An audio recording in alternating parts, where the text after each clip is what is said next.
পবিত্র ঈদের মতো একটি ধর্মীয় মঞ্চে গিয়ে মমতা বন্দ্যোপাধ্যায় যেভাবে রাজনৈতিক বক্তব্য রেখেছেন, এতে ঈদের মঞ্চকে ছোট করা হচ্ছে। ঈদের মঞ্চ থেকে এই ধরনের কথা বলা উচিত নয়, ধর্মীয় কথায় বলা উচিত, বলেন সুকান্ত মজুমদার।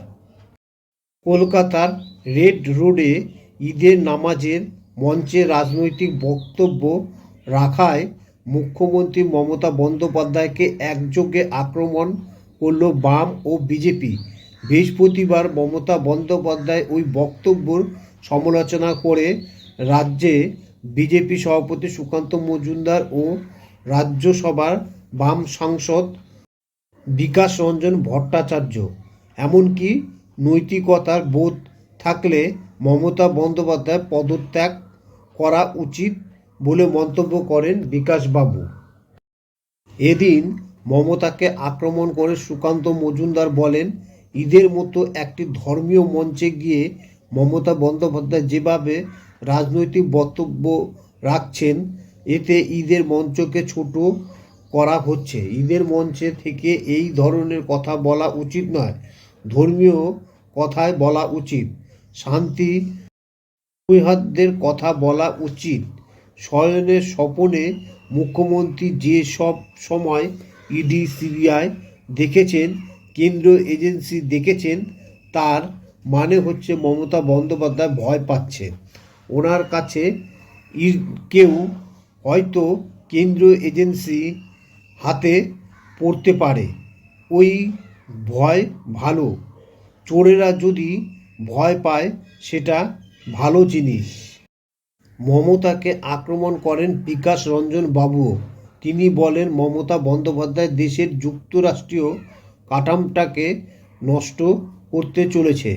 যুক্তরাষ্ট্রীয় কাঠামো ধ্বংস করতে গোটা দেশে মোদির যখন একটা ভূমিকা রয়েছে, মমতা পশ্চিমবঙ্গে সেটা ত্বরান্বিত করছে।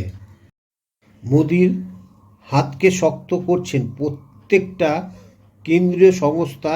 এখানে আদালতের নির্দেশে তদন্ত করছে, সেই আদালতকে এখানে অবমাননা করা হচ্ছে। ওই ভদ্রমহিলা মারাত্মক ক্ষতি করছেন গোটা যুক্তরাষ্ট্র কাঠামো ও সংবিধানের। তার ইস্তফা দাবি করে তিনি বলেন, মুখ্যমন্ত্রী নিজেই পুলিশ মন্ত্রী, তার সামান্য নৈতিক জ্ঞান থাকলে গতকালের রায়ের পর তিনি পদত্যাগ করতেন। পশ্চিমবঙ্গের সমস্ত গুরুত্বপূর্ণ ঘটনার তদন্ত সিবিআইয়ের হাতে চলে যাচ্ছে। এ রাজ্যে পুলিশের প্রশাসনকে উনি একেবারে মাটির তলায় নামিয়ে দিলেন। দুর্নীতি হোক বা সামান্য খুন, পুলিশ তার তদন্ত করতে পারে না। অভিযুক্তদের মধ্যে কেউ তৃণমূলের সঙ্গে জড়িয়ে থাকলে পুলিশ ভয় পায়। আর মুখ্যমন্ত্রী আগে থেকে ঠিক করে দেন কে অপরাধী আর কে অপরাধী নয়। এইভাবে গোটা তদন্ত প্রক্রিয়া উনি নষ্ট করছেন, সাংবিধানিক কাঠামোকে তিনি নষ্ট করে দিচ্ছেন। এটা ভয়ের ব্যাপার। বৃহস্পতিবার ঈদের নামাজে রাজনৈতিক ভাষণ দিয়ে মমতা বলেন, আপনাদের আশীর্বাদে আমরা এখন আছি।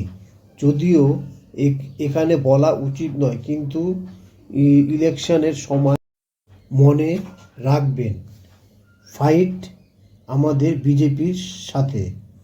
দিল্লিতে ইন্ডিয়া জোট কী করবে আমরা দেখে নেব, কিন্তু বাংলায় আমরা লড়ছি বিজেপির সাথে।